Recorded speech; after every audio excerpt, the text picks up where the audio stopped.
I'll never forget the morning of June 15, 1944, when I dropped my wallet in the mud of a temporary POW compound near Sainte-Mère-Église, Normandia, and watched 40 German prisoners scramble to help a man they should have hated. The Norman countryside was still echoing with distant artillery fire from the ongoing breakout from the beachhead, and the air smelled of cordite mixed with the sweet scent of apple blossoms from the orchards the Germans had been using as defensive positions. Bing Crosby's "I'll Be Home for Christmas" was playing softly on someone's radio in the guard tent, a reminder of everything we were fighting to get back to. I was Staff Sergeant Robert "Bobby" O'Sullivan, 82nd Airborne Division Military Police, and after jumping into Normandy on D-Day and 9 days of fighting through hedgerows and farmland, I thought I knew everything about Germans, about warfare, about the clear line that separated us from them. I'd seen what their machine guns could do to American paratroopers, watched good men from Boston and Brooklyn die in Norman ditches, and spent sleepless nights wondering if I'd ever see my own children again. But what happened in that muddy prison compound over the next month would change everything I thought I knew about our enemies, about fatherhood, and about the humanity that exists even in the middle of the most terrible war in human history.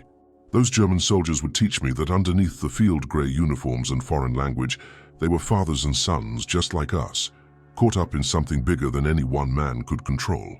My journey to that Norman prison compound began on June 6, 1944, at 01:30 hours, when I jumped out of a C-47 Skytrain into the darkness over the Cotentin Peninsula.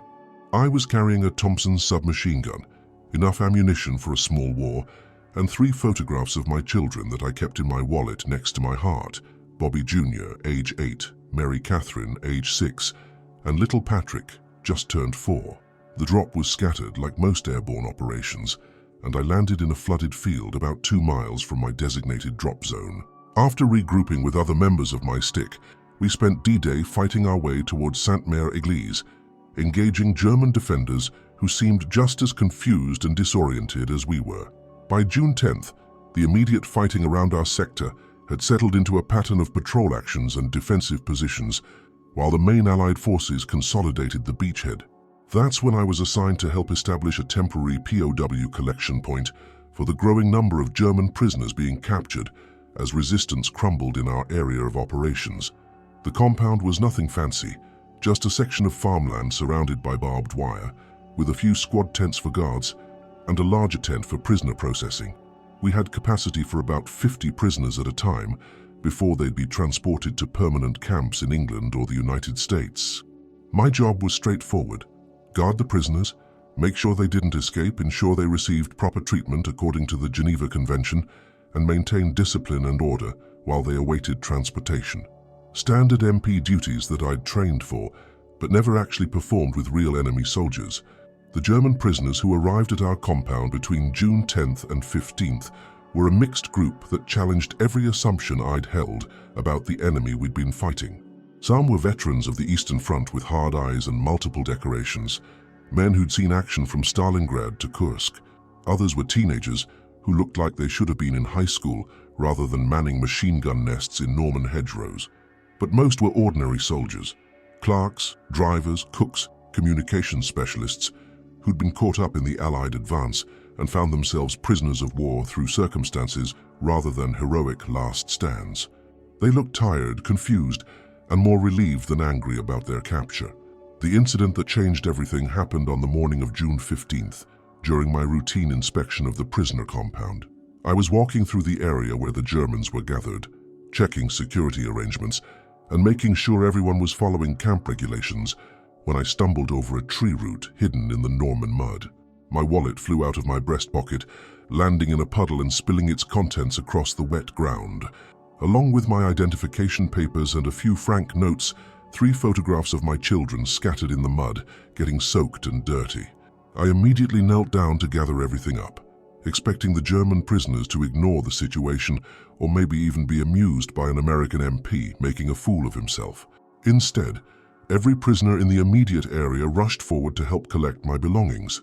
"Herr Sergeant," called out Obergefreiter Klaus Richter, a tank driver from Bavaria who spoke decent English, "your papers, they are in the water." Before I could react, German soldiers were carefully retrieving my identification documents, gently cleaning mud off my photographs and making sure nothing was damaged by the fall. Klaus handed me the pictures of my children, using his own handkerchief to wipe them clean. "Your sons, Herr Sergeant?" he asked, looking at the photograph of Bobby Jr. and Patrick playing in our backyard in South Boston. "2 sons and a daughter," I replied, not sure why I was answering questions from an enemy prisoner, but somehow feeling like normal military protocol didn't apply to this situation. Klaus studied the photographs with the careful attention of a man who understood their importance. Then he did something that stopped me cold. He reached into his own pocket and pulled out a similar photograph, showing 2 young boys standing beside a woman in front of what looked like a Bavarian farmhouse. "My sons," he said simply. "Friedrich is 9 years old. Werner is 7. They are with my wife in München while I am—" he gestured around the prison compound, "while I am here." The moment stretched out between us, 2 fathers in enemy uniforms looking at pictures of our children, while artillery rumbled in the distance and war continued all around us. For those few seconds, we weren't American MP and German prisoner. We were just 2 men worried about our families and hoping to survive long enough to see them again. Other German prisoners had gathered around us, and when they saw the photographs, several more pulled out their own family pictures. Suddenly, the compound was filled with fathers showing off their children, comparing ages and stories, sharing the universal experience of missing home. "This is my daughter Anna," said Gefreiter Wilhelm Hoffmann, a communications specialist from Hamburg, showing me a photo of a blonde girl who looked exactly like my Mary Catherine. "She will be 5 years old next month. I do not know if I will be home for her birthday." The similarity to my own situation was striking. Mary Catherine's 6th birthday was coming up in August, and I had no idea whether I'd be alive to celebrate it with her. Feldwebel Otto Brenner, a veteran sergeant from the 352nd Infantry Division, produced a photograph of 3 children, 2 boys and a girl, standing beside a Christmas tree. Heinrich is 12, Klaus is 10, Greta is 8. Their mother writes that they ask about Papa every day. As more prisoners shared photographs and stories, I began to realize that these men weren't the faceless enemy soldiers I'd been trained to fight. They were fathers, husbands, sons, men with families and dreams and fears that were remarkably similar to my own. The breakthrough moment came when Klaus Richter asked me a question that no American military manual had prepared me to answer. "Herr Sergeant, your children, do they know where you are? Do they understand why Papa is fighting in France?" I thought about my last conversation with Bobby Jr. before shipping out, when my 8-year-old son had asked me why I had to go fight bad men so far from home. I'd given him the standard explanation about protecting freedom and democracy, but in this muddy Norman field, surrounded by German fathers who missed their children just as much as I missed mine, those explanations seemed inadequate. "They know I'm fighting to keep them safe," I said finally, "to make sure they can grow up in a free country." Klaus nodded thoughtfully.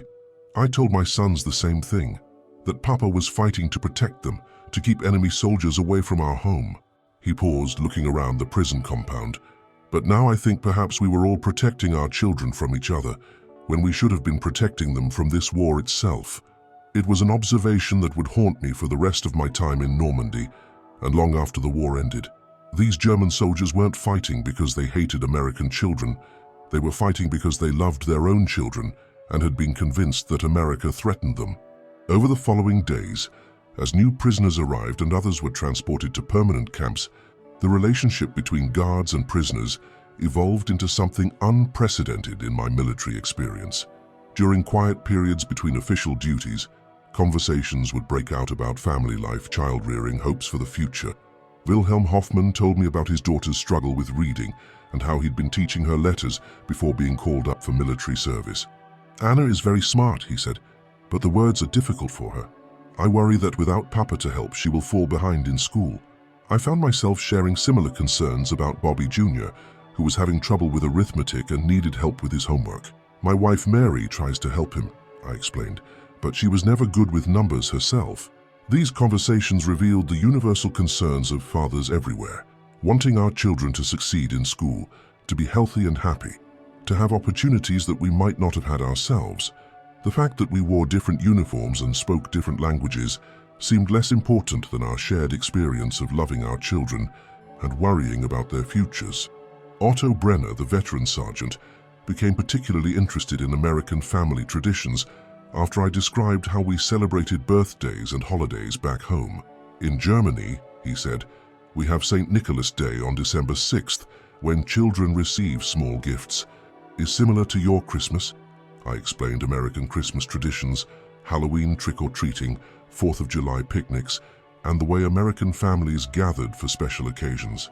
In return, Otto described German harvest festivals, Easter celebrations, and the way Bavarian families would spend Sunday afternoons hiking in the mountains. After the war, Otto said one evening as we watched the sunset over the Norman countryside, I will take my children hiking again. I will show them the alpine flowers and teach them the names of birds. These are more important than military formations or political speeches. The most profound conversation happened on June 23rd, when news reached our compound that the Allies had launched Operation Epsom, a major offensive south of Caen. As the sound of heavy artillery echoed across the countryside, prisoners and guards alike knew that German defenders were dying under Allied bombardment. Klaus Richter approached me during this bombardment, looking more worried than I'd seen him since his capture. Herr Sergeant, he said, my brother Hans serves with the 12th SS Panzer Division near Caen. He is 19 years old. Do you think... He didn't finish the question, but I understood what he was asking. Was his younger brother still alive? Was another family about to lose a son, a brother, a future father? I don't know, Klaus, I said honestly. I hope he's smart enough to surrender when the time comes. Klaus nodded, then asked something that revealed how much our relationship had changed over the past week. If something happens to me, if I am killed in air raid or if there is an accident, would you write to my wife? Would you tell her that I spoke of our children every day? The request hit me like a physical blow. Here was an enemy soldier asking me, an American MP, to comfort his widow if he died in our custody. The trust implied in that request was staggering. Klaus, I said, nothing's going to happen to you. You're safe here. The war is over for you. Perhaps, he replied, but if something does happen, you have children too. You understand what it means for a wife to wonder, to never know what happened to her husband. I promised to write to his wife if anything happened, and he promised to do the same for Mary if our situations were reversed. It was an agreement between fathers that transcended national loyalties and military obligations. That conversation led to similar arrangements with other prisoners. Wilhelm Hoffmann gave me his wife's address in Hamburg, along with detailed instructions about what to tell Anna if her father didn't survive the war. Otto Brenner wrote out messages for each of his 3 children, things he wanted them to know about how much he loved them and how proud he was of them. My Heinrich wants to be a soldier like his papa, Otto told me, but I will write to him that there are better things to be than soldiers. Tell him to be a teacher, a doctor, a farmer, anything except a soldier. These exchanges created bonds that went far beyond normal guard-prisoner relationships. We were fathers, entrusting each other with our most precious responsibilities, our love for our children and our promises to our wives. The transformative moment came on June 28th, when a group of newly captured German prisoners arrived at our compound, including several SS officers who'd been taken during fighting near Cherbourg. Unlike the regular Wehrmacht soldiers we'd been housing, these SS troops arrived with the hard, fanatical attitude I'd expected from all German prisoners. SS Oberführer Heinrich Waldmann immediately began trying to assert authority over the other prisoners, demanding that they maintain military discipline and resist American indoctrination. He was particularly critical of the informal conversations between guards and prisoners. "You disgrace the uniform," he told Klaus Richter in German, not knowing that I'd been picking up enough of the language to follow basic conversations. "Fraternizing with the enemy, showing them pictures of your family like they are your friends." Klaus's response surprised everyone, including me. Standing at attention but speaking with quiet dignity, he replied, "Herr Oberführer, these American soldiers are fathers too. They have children they love, wives they miss, homes they want to return to. They are not our enemies. They are men like us who have been ordered to fight." The SS officer's face went red with anger. "They are the enemies of the Reich. They are here to destroy Germany, to enslave our people, to corrupt our children." Wilhelm Hoffmann stepped forward to support Klaus. "Sir, with respect, these Americans feed us well, give us medical care, treat us according to Geneva Convention. They show us photographs of their children and ask about ours. This is not how enemies behave."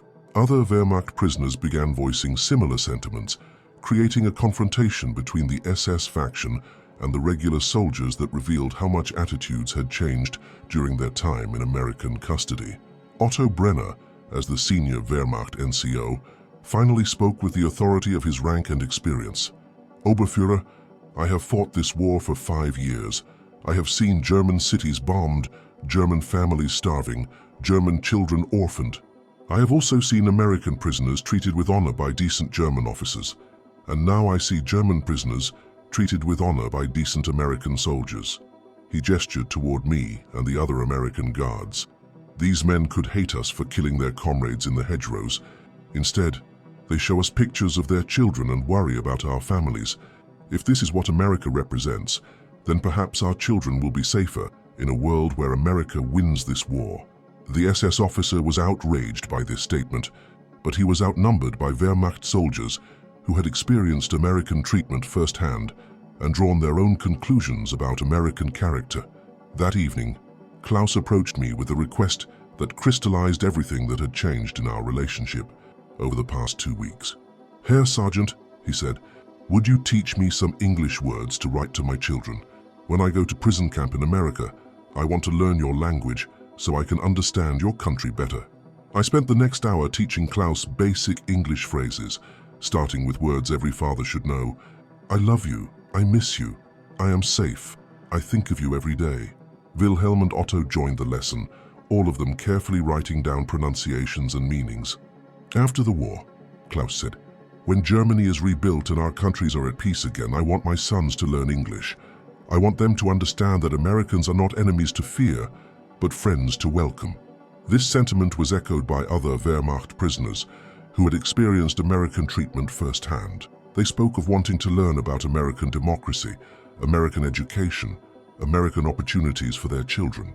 The final transformation came on July 4, 1944, when our compound celebrated American Independence Day. I had explained the holiday to the German prisoners, describing how Americans celebrated freedom and democracy with parades, picnics, and fireworks. To my amazement, the prisoners asked if they could participate in some small way, not as a gesture of defeat, but as recognition of the principles we were fighting for. Klaus Richter had worked with other prisoners to create a small American flag using scraps of fabric from their uniforms, red from medic armbands, white from bandages, blue from Luftwaffe collar tabs. It was crude, but recognizable, and the effort it represented was deeply moving. "We do not celebrate America's victory over Germany," Klaus explained as he presented the flag. "We celebrate the idea that our children might grow up in a world where they can be friends with American children, where they can visit each other's countries, where they can build something better than what we have destroyed with this war." That makeshift flag hung in our guard tent for the remainder of my time in Normandy, a symbol of how fathers on both sides of the war shared common hopes for their children's futures. My assignment to the POW compound ended on July 10th, when the 82nd Airborne was reassigned to prepare for Operation Market Garden in Holland. As I prepared to leave the prisoners who had become, in many ways, friends, the farewells were more emotional than I had anticipated. Klaus pressed a small wooden toy into my hands, a horse he had carved from a piece of driftwood found in the compound. "For your Patrick," he said. "Tell him it was made by a German papa who thinks about his own children every day." Wilhelm gave me a letter written in careful English. "Please to give this to your daughter Mary Catherine. I tell her about my Anna and how little girls in Germany and America both love their papas and want them to come home safe." Otto's gift was a simple pencil sketch he had drawn of me sitting in the guard tent, surrounded by photographs of my children. "So you will remember," he said, "that even in war fathers never stop being fathers." The final moment came when all 40 prisoners lined up to shake hands with each American guard. It was a gesture of respect and gratitude that went far beyond military protocol. "Sergeant O'Sullivan," Klaus said as we shook hands for the last time, "you showed us that American soldiers can be gentlemen, that American fathers love their children the same way German fathers do. When I go to prison camp in America, I will tell other prisoners what I learned here." The train carrying the German prisoners departed Sainte-Mère-Église on July 11th, bound for the coast and transport ships to America. As I watched it disappear around a curve in the Norman countryside, I felt something I hadn't expected. Sadness at saying goodbye to men who had been my enemies just a month earlier. But more than sadness, I felt hope, hoped that their experience with American guards would influence how they thought about America and democracy during their time as prisoners, and how they would teach their children about both during the peace that would follow this war. I continued serving with the 82nd Airborne through Operation Market Garden in Holland and the Battle of the Bulge in Belgium, but I never forgot the lessons learned in that muddy Norman prison compound.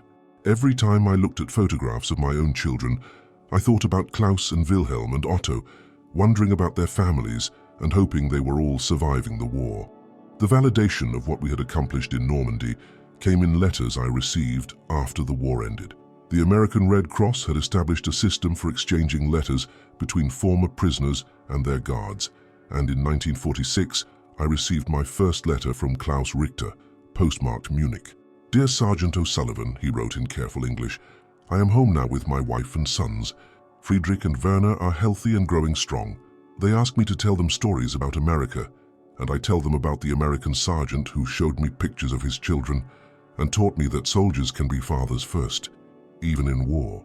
The letter continued with updates about Wilhelm Hoffmann's daughter Anna, who was excelling in school, and Otto Brenner's children, who were all thriving despite the hardships of post-war Germany. "You asked us to write if we needed anything," Klaus concluded. "We do not need food or money. The Marshall Plan provides for our basic needs, but we ask you to remember us to your children and to tell them that German children pray for peace and friendship between our countries." Similar letters arrived from Wilhelm and Otto, all expressing gratitude for treatment that had gone beyond Geneva Convention requirements to basic human decency. They had all become advocates for German-American friendship in their communities, using their personal experience with American guards to counter anti-American propaganda. In 1953, I received an invitation that brought everything full circle. Klaus Richter was immigrating to America with his family, and he wanted to visit Boston to meet my children and show his sons the country that had treated their father with dignity during his darkest hour. The reunion took place in my backyard in South Boston, with our children playing together, while Klaus and I watched from the same lawn chairs where I'd sat reading letters from Normandy. His sons Friedrich and Werner, now young men of 18 and 16, spoke excellent English and had plans to attend American universities. "Papa told us about the American sergeant who helped him remember that he was a father even when he was a prisoner," Friedrich said. "He taught us that America was a place where people treated enemies with kindness, where children could grow up free to choose their own futures." Watching our children play together, German and American kids who saw no difference between themselves, I realized that the conversations in that Norman prison compound had accomplished something more important than any military victory. They had planted seeds of friendship that were growing into the next generation's hope for lasting peace. Klaus and I remained friends until his death in 1987, corresponding regularly and visiting each other's families whenever possible. Our children grew up considering themselves cousins rather than products of former enemy nations. "You know what I learned in that prison compound," Klaus told me during his final visit to Boston in 1986, "that the most important battles aren't fought with weapons. They're fought with understanding, with recognition that our common humanity is stronger than our political differences." This was the story of Staff Sergeant Robert "Bobby" O'Sullivan, 82nd Airborne Division Military Police, who discovered that enemy prisoners could become friends when they recognized each other as fathers first and soldiers second. His experience, documented in personal letters and Red Cross records, demonstrates how individual acts of human decency during wartime can lay the foundation for lasting peace between former enemies. O'Sullivan's account illustrates the power of personal connection to transcend national and military boundaries. The photographs of children that fell from his wallet became bridges between cultures, languages, and ideologies, proving that parents everywhere share the same hopes and fears for their families. Bobby O'Sullivan's story shows how American treatment of prisoners during World War II reflected deeper values about human dignity and the possibility of redemption even among former enemies. The friendships formed in that Norman prison compound would influence how an entire generation of Germans thought about America and democracy. What struck you most about Sergeant O'Sullivan's story? Have you heard similar accounts from family members who served as guards or prisoners during World War II? These personal testimonies help us understand how individual humanity can survive even in the midst of global conflict. If you want to hear more first-hand accounts like this one, Make sure to subscribe and hit that notification bell.